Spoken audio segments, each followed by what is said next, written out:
Party పెద్దలు అదేవిధంగా press మిత్రులందరికీ కూడా నమస్కారం. కాంగ్రెస్ ప్రభుత్వం సంవత్సరం అయిపోయిన సందర్భంగా విజయోత్సవాలు జరుపుకోవాలని చెప్పేసి దాని వేదికగా వరంగల్ అనేది నిర్ణయించుకొని ఇక్కడ కూడా రైతుల కోసం అని చెప్పేసి ముందు మీటింగ్ పెట్టిండ్రు. ఇలా రైతులను పిలిస్తే వచ్చే పరిస్థితి లేదు కాబట్టి మహిళలందరినీ కూడా పోగేసి అది కూడా ప్రభుత్వం ఖర్చుతో ఒత్తిడితో మొత్తం ప్రభుత్వ యంత్రాంగాన్ని మొత్తం కూడా గ్రామానికి పంపి వాళ్ళందరినీ కూడా మహిళల్ని బతిలాడుతున్నారు. మాకు రైతులు వచ్చేటట్లు లేరు, రైతులు వస్తే కూడా మమ్మల్ని ఎదుగుతారు కాబట్టి ఆ మహిళా సంఘాలకు ఏదో ఇస్తామని చెప్పేసి చెప్తేనే వాళ్ళు వస్తారనే ఉద్దేశంతో వాళ్ళందరినీ కూడా రేపు మహిళలు మాత్రమే అని చెప్పేసి ప్రభుత్వ ప్రోగ్రాం ఒకటి పెడితే అందులో మా యొక్క విజయోత్సవాలని చెప్పేసి ఇక్కడికి రేవంత్ రెడ్డి తన యొక్క అహంకారపూరితమైన మంత్రివర్గాన్ని తీసుకొని ఇక్కడికి వస్తూ ఉన్నాడు.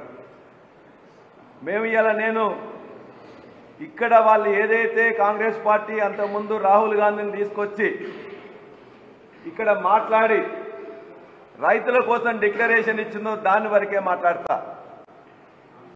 రైతులు బాగా కావాలంటే కాంగ్రెస్ పార్టీ రావాలి. ఆ కాంగ్రెస్ పార్టీ ఏమేం చేస్తుంది ఇంతకుముందు ప్రభుత్వం కంటే భిన్నంగా ఏం చేస్తుందని వాళ్ళు చెప్పింది. ఇక్కడున్న ప్రెస్ మిత్రులందరూ కూడా తెలుసు. నేను అన్ని వివరాలు మాట్లాడే ముందు వాళ్ళు ఏం మాట్లాడిండ్రో కూడా నేను ఖచ్చితంగా రుణమాఫీ మీద వాళ్ళు ఏం మాట్లాడిండ్రు, రైతు బంధును రైతు భరోసా ఎట్లా చేస్తా అన్నారు, ఇవాళ కౌలు రైతులకు కూడా రైతు బీమా ఇస్తామని ఏ విధంగా చెప్పిండ్రు, ఎంఎస్పీ ధర అన్నిటి కూడా ఇస్తూ వరి ధాన్యానికి 500 బోనస్ ఇస్తామని చెప్పేసి చెప్పిండ్రు. అదేవిధంగా పంటల బీమా చేస్తామని చెప్పిండ్రు. వాళ్ళు చేసిన తీర్మానాల్లో ఒక్కటైనా అమలు చేసినా అని చెప్పేసి నేను ఇవాళ ప్రశ్నిస్తున్నా. దయచేసి రాష్ట్ర రైతాంగం కానీ వరంగల్ జిల్లా రైతాంగం కానీ ప్రజలు కానీ దయచేసి ఆలోచించవలసిందిగా కోరుతున్నా. ఒక్కటి కానీ వాళ్ళు చేసినట్టు చూపించినట్లయితే మేమే తప్పని చెప్తాం. ఒకవేళ వాళ్ళు ఈ సంవత్సర కాలంలో వాళ్ళు చెప్పింది చేయకపోయినట్లయితే ఇప్పటికైనా ఈ యొక్క సభ ద్వారా ప్రజలకు క్షమాపణ చెప్పాలి, రైతులకు క్షమాపణ చెప్పాలి. వాళ్ళు ఏదైతే వాళ్ళు ఇంతకుముందు చేస్తామని చెప్పి చేయలేదో వాటన్నిటిని కూడా చేయాలని చెప్పి నేను కోరుతా ఉన్నా. వాళ్ళ డిక్లరేషన్ కొన్ని నేను ఖచ్చితంగా మీకు నేను చూపించదలుచుకున్నా. వాళ్ళు రైతు రుణమాఫీ మీద వాళ్ళు ఏం మాట్లాడినా చూడండి.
రైతు రుణమాఫీ మీద 2 లక్షలు చేస్తా, 42 లక్షల మంది రైతులకు ఉన్నది, 40,000 కోట్లు అవుతుందని చెప్పేసి వాళ్ళు మొత్తం కూడా అన్ని పేపర్లు కూడా రాసినాయి.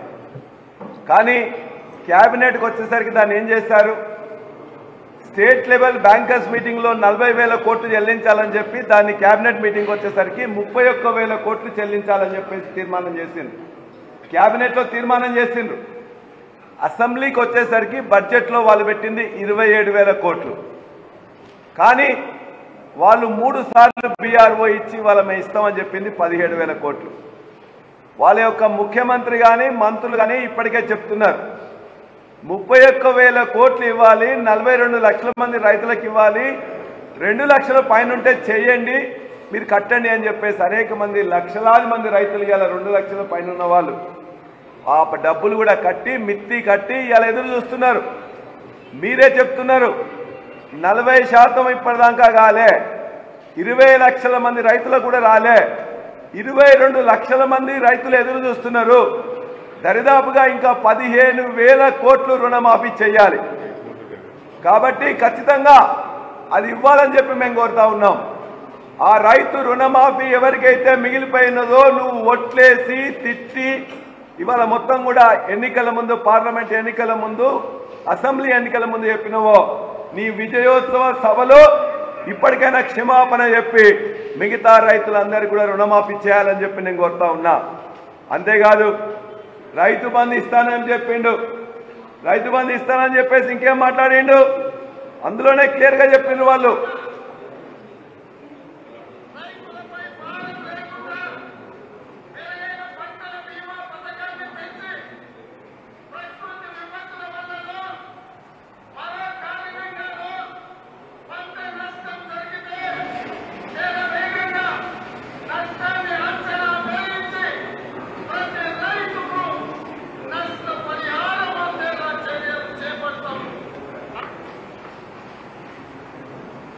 ఇవన్నీ కూడా రైతు వేదికలు ఇక్కడనే జరిగినాయి. ఇక్కడ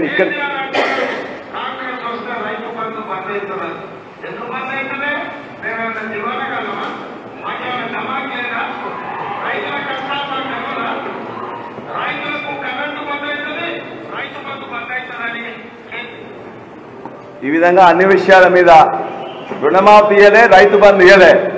మేము అవలాగాలమా, ధీమానగాలమా, మాకు మెదడు లేదా, మాకేం లేదా అని చెప్పేసి అన్నాడు. నీకు మెదడు ఉందా లేదా, నువ్వు దివానా కాదువా కాదా, సంవత్సరం తర్వాత రైతులు గుర్తిస్తున్నారు. రైతు బంధు ఇవ్వకుండా రైతు భరోసా 15,000 కోట్లు 15,000 ఎకరానికి ఇస్తామని చెప్పిండు, ఇవ్వలేదు. ముందు నువ్వు క్షమాపణ చెప్పి రైతు బంధు వెంటనే వేసి ఆ తర్వాత నీ విజయోత్సవాలు చేసుకోమని చెప్పి నేను కోరుతున్నా. కౌలు రైతులకు కూడా రైతు బీమా ఇస్తా అని చెప్పిండు, కౌలు రైతులకు రైతు బీమా ఇస్తా అని చెప్పిండు, ఇవ్వలేదు. పంటల బీమా కేసీఆర్ గారు చేయట్లేదు, ఆ పంటల బీమా నేను చేస్తా. ప్రైమ్ మినిస్టర్ ఫసల్ బీమా యోజనలో మేము పార్టిసిపేట్ చేస్తాం.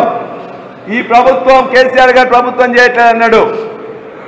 ప్రైమ్ మినిస్టర్ ఫసల్ బీమా యోజనలో పార్టిసిపేట్ చేయలే. ఈ సంవత్సర కాలంలో ₹1 కానీ 1 ఎకరానికి కానీ పంటల బీమా కింద డబ్బులు ఇవ్వలే. అన్ని మాయ మాటలు, మోసపు మాటలు, అబద్ధ మాటలు, అసత్యాలు. అంతేకాదు ఇవాళ రైతాంగానికి సంబంధించిన రుణమాఫీ ఫెయిల్, రైతు బంధు ఇస్తానని చెప్పేసి ఇవ్వలే, రైతు బీమా కూలీలకు, రైతు కూలీలకు అందరు కూడా ఇస్తామని చెప్పేసి ఇవ్వలే, పంటల బీమా చేస్తానని చెప్పిండు, చేయలే. ఇక నిన్న ఆయన మాట్లాడుతూ చెప్తున్నాడు, మొత్తం కూడా వ్యవసాయ శాఖ మంత్రి చెప్తున్నాడు, ఈ దేశంలో అత్యంత ఎక్కువ వరి పంట రేవంత్ రెడ్డి నాయకత్వంలో వ్యవసాయ శాఖ మంత్రి దున్ని పండించిందట. సిగ్గు శరం ఉండాలి. 2014లో స్థానం ఉన్న తెలంగాణలో ఇవాళ నెంబర్ 1గా లాస్ట్ ఇయర్ వరకే తీసుకొచ్చినాం. పంటల విస్తీర్ణంలో, వరి విస్తీర్ణంలో, వరి ఉత్పాదకతలో 1 ఎకరాకు ఎన్ని క్వింటాలు పండించే దాంట్లో కూడా నెంబర్ 2 వచ్చినాం. విస్తీర్ణంలో నెంబర్ 2గా వచ్చినాం, ఉత్పత్తిలో నెంబర్ 1గా వచ్చినాం. మీరు చేసిన పని ఏం లేదు. చెరువులు బాగు చేసుకున్నాం, 24 గంటల కరెంట్ ఇచ్చినాం, కాళేశ్వరాన్ని కంప్లీట్ చేసుకున్నాం. నిన్న మాట్లాడుతుంటూ సిగ్గు లేకుండా ముఖ్యమంత్రి రేవంత్ రెడ్డి ఒక ట్వీట్ పెట్టిండు, కాళేశ్వరం లేకుండా ఇవాళ మేము అత్యధిక పంట పండించామని. కాళేశ్వరం అంటే నీకేం తెలుసు? కాళేశ్వరం అంటే ఆలేరులో ఉన్న పంటలు పండడానికి కూడా కావాల్సిన గంధమల్ల కాళేశ్వరంలో భాగమే, బస్వాపురం కాళేశ్వరంలో భాగమే, కొండపోచమ్మ, రంగనాయక సాగర్, మల్లన్న సాగర్, అన్నపూర్ణ, మిడ్ మానేర్, లోయర్ మానేర్, ఇవాళ వరంగల్ జిల్లాకు వస్తున్న కాకతీయ కాలువకు వచ్చే నీళ్లు కూడా ఇవాళ ఎల్లంపల్లి ద్వారా ఒక వస్తాయి, ఎస్ఆర్ఎస్పి ద్వారా 2 ద్వారా వస్తాయి. వర్షం వస్తే వస్తాయి. కాళేశ్వరం నుంచి అవసరం అనుకున్నాం నింపుకుంటున్నాం. కాళేశ్వరంలో ఏమున్నదో తెలియదు. కాళేశ్వరంలో ఏదో పర్రె వాసింది, చీరిక వాసింది అని చెప్పి సంవత్సరం నుంచి దాన్ని నింపకున్నా కూడా మిగతా ఏదైతే ఉన్నదో దాన్ని నింపుకున్నాం. ఇవాళ ఆ కాళేశ్వరం వల్లనే ఇవాళ కొండపోచమ్మ కింద అయినా, రంగనాయక సింగ్ అయినా, లేకపోతే వరంగల్ జిల్లాలో ఉన్న మిగతా భాగాలైనా, ఇవాళ ఉన్న దేవాదుల్లో జనగామ నియోజకవర్గం, స్టేషన్ గన్పూర్ నియోజకవర్గం, పాలకుర్తి నియోజకవర్గం, మిగతా దగ్గర కూడా ఇలా నీళ్ళు వచ్చినట్టే దేవాదులో కంప్లీట్ చేసుకోవడం వల్లనే. కాబట్టి 2022-23 వరకే 1,00,000 ఎకరాలు కాదు, కోటి, ప్రతి నియోజకవర్గంలో 1,00,000 ఎకరాలు, కోటి ఎకరాలకు నీళ్లు ఇచ్చింది ఇలా కేసీఆర్ గారి ప్రభుత్వం. కాబట్టి ఇవాళ కాళేశ్వరం లేకుండా పంటలు లేవు. కాళేశ్వరంతోనే మేము పండించిన పంటలు ఇలా పండిస్తా ఉన్నారు తప్ప వేరే కాదు. అదే కాదు, మీ తెలివి ఉన్నట్లయితే ఇలా కల్లాలల్లో మొత్తం కూడా ఒట్ల రాసులు పోస్తున్నాయి. మీరు చెప్పారు 85 లక్షల మెట్రిక్ టన్నులు తీసుకుంటామని. ఇవాటి వరకు ఎంత తీసుకున్నారో చెప్పిండ్రా? 10 లక్షల మెట్రిక్ టన్నులు కూడా తీసుకోలే. ఒక్కరోజు కూడా ప్రెస్ నోట్ ఇవ్వలే, సమాచారం ఇవ్వట్లే. వాళ్ళు ఇలా 85 లక్షల మెట్రిక్ టన్నులు తీసుకుంటామని ఇలా 10 లక్షల మెట్రిక్ టన్నులు కూడా ప్రొక్యూర్మెంట్ కాలే. నీ చేతగాని ప్రభుత్వానికి, చేయలేని ప్రభుత్వానికి ఛాలెంజ్ చేస్తున్నాం. దమ్ముంటే ఎన్ని కొన్నారో చెప్పండి. కొన్న దాంట్లో వ్యవసాయ శాఖ మంత్రి చెప్తాడు 60% సన్నాలు వేసినామని. మరి 60% సన్నాలు వేస్తే 10% కూడా నువ్వు కొనలే. ఎందుకు మాయ మాటలు చెప్తున్నారు? ఇవాళ నువ్వు 85 లక్షలు నువ్వు ప్రొక్యూర్ చేస్తావా ఛాలెంజ్ చేస్తున్నా. గత యాసంగిలో, అంతకుముందు యాసంగి కంటే యాసంగిలో పంట తక్కువ మీరు ప్రొక్యూర్ చేసిండ్రు. ఇవాళ నేను ఛాలెంజ్ చేస్తున్నా, గత వానాకాలంలో ప్రొక్యూర్ చేసిన దానికంటే ఇవాళ నువ్వు ఎక్కువ ప్రొక్యూర్ చేస్తావు. మునగానువైతే చూపించు. సన్న ఓట్లకే ఇస్తాను, ఆ తెలివి కూడా లేదు. కాబట్టి నువ్వు అన్ని రంగాల్లో ప్రొక్యూర్మెంట్లో ఫెయిల్ అయినావు, రైతు బంధు ఇవ్వడంలో ఫెయిల్ అయినావు, రుణమాఫీ చేయడంలో ఫెయిల్ అయినావు. కాళేశ్వరం నీళ్లతోనే, ఇవాళ జల కళతోనే ఇవాళ నువ్వు నీళ్లు కొన్ని చోట్ల ఎత్తిపోయకున్నా కూడా మేము చేసిన ఏదైతే నిర్మాణం ఉన్నదో దాంతోపాటు ఇలా పంట పడుతుంది తప్ప మరొకటి కాదు. నేను ఇంకొక అంశం మాట్లాడి నేను బంద్ చేస్తా. రెండో అంశం, ఇవాళ చాలా మంది ఉద్యోగాలు మేమిస్తే నువ్విచ్చినావని చెప్పి సిగ్గు లేకుండా చెప్పుకుంటూ ఇలా మహారాష్ట్ర పోయి ఇంకో దగ్గర పోయి చెప్పుకుంటూ చేస్తున్నావు. నువ్వు టీచర్లు, అదేవిధంగా మిగతా 2-3 మీటింగులు పెట్టినావు. ఎల్బీ స్టేడియంలో టీచర్లకు పెట్టి టీచర్లతో గొప్పగా మాట్లాడినావు. అదేవిధంగా మొన్న విద్యార్థులతో మాట్లాడినావు. 10 సంవత్సరంలో ఎక్కడా లేని విధంగా ఇవాళ ప్రభుత్వ పాఠశాలల్లో, అదేవిధంగా గురుకులాల్లో, రెసిడెన్షియల్ కళాశాలలో గత సంవత్సరం కంటే ఈ సంవత్సరం 2 లక్షల అడ్మిషన్లు తక్కువైనాయి. 2 లక్షల అడ్మిషన్లు తక్కువైనాయి. సిగ్గుపడు. ప్రభుత్వం చేత కావట్లేనందుకు, ఎడ్యుకేషన్ మినిస్టర్ అయినందుకు ఇవాళ మొత్తం గురుకులాలకు మొత్తం కూడా రోగాలు అంటుకున్నాయి. 42 మంది విద్యార్థులు చచ్చిపోయినరు, ఆత్మహత్యలు చేసుకుంటున్నారు. భోజనం సరిగ్గా పెట్టలేవు, దానికి సిగ్గుపడు. ఆ వైఫల్యాల గురించి ఆలోచించు, విజయోత్సవం కాదు. చివరిగా ఒకటే మాట మాట్లాడతా. ఇవాళ ఈ జిల్లాలో ఉన్న మంత్రులు కానీ, ఈ జిల్లాలో ఉన్న ఇన్ఛార్జ్ మంత్రి కానీ, ఎమ్మెల్యేలు కానీ మొత్తం కూడా ఇష్టం వచ్చినట్లు చేస్తూ ఉన్నారు. కొంతమంది నేను రిటైర్ అవుతున్నా కాబట్టి ఎట్లా సంపాదించుకోవాలని చెప్పేసి ఓరు అటవీ భూములు వెంట పడుతున్నారు, ఇంకోరు గనుల వెంట పడుతున్నారు, ఇంకోరు మొత్తం కూడా మట్టి దోస్తే మట్టి మీద వెంట పడుతున్నారు. మా 70 ఏళ్ళ వయసు అయిపోయింది, మేము సంపాదించుకోలేదని చెప్పి కొంతమంది ఎమ్మెల్యేలు. కొంతమంది నేను మొదటిసారి ఎమ్మెల్యేలు అయినా కాబట్టి ఎమ్మెల్యే అయితే మొత్తం కూడా మళ్ళీ అవుతామో కామో అని చెప్పి వాళ్ళు కూడా మొత్తం మీద ఊర్ల మీద పడుతూ ఉన్నారు. ఇష్టం వచ్చినట్టు తిడతా ఉన్నారు. మితిమీరిన అహంకారం, అంతులేని అవినీతి. ఇక మంత్రులైతే బూతు మాటలు, రోత పనులు. అదేవిధంగా ఇన్ఛార్జ్ మంత్రి అయితే వాడు పిట్టల దొర, తుపాకీ రాముడు. ఇవాళ వాళ్ళే కూడా మొత్తం బయట పెడతాం. ఇవాళ రైతు బంధుకు సంబంధించిన 7,500 కోట్లని పందికొక్కుల్లాగా మెక్కిండ్రు. పందికొక్కుల్లాగా మెక్కి ఇన్ఛార్జి మంత్రిగా ఉన్న అతను మొత్తం కూడా మొదటిసారి మంత్రి అయిండు, మొదటిసారి ఎమ్మెల్యే అయిండు. చాలా అహంకారంతో మాట్లాడుతున్నాడు. బిడ్డ మేము చెప్తున్నాం, ఇలా వరంగల్కి నువ్వు ఇన్ఛార్జి మంత్రిగా ఉండొచ్చు, నువ్వు ఖమ్మంలో చేసిన అన్నిటి కూడా బయటికి తెస్తాం. 10 సంవత్సరాలు మేము కూడా వెంజన్స్ పాలిటిక్స్ చేయలే, ఎవరిని కూడా ఇబ్బంది పెట్టలే. కావాలంటే సహాయం చేసినాం తప్ప మంత్రులు కానీ ఎమ్మెల్యేలు కానీ అధికారులు కానీ మీలాగా ఈ విధమైన చర్యలు తీసుకోలే.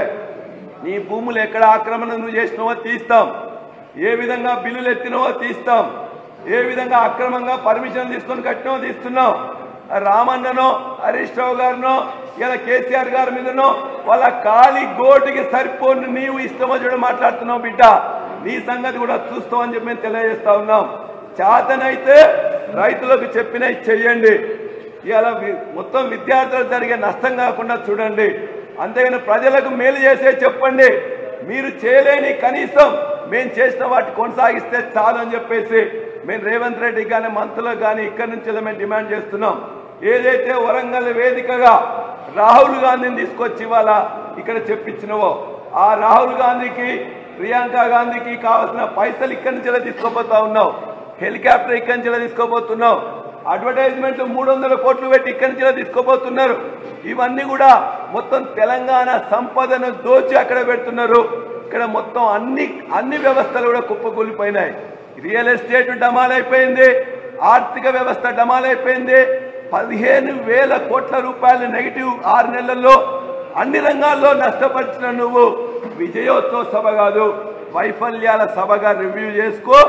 ప్రజలకు రైతులకు క్షమాపణ చెప్పు.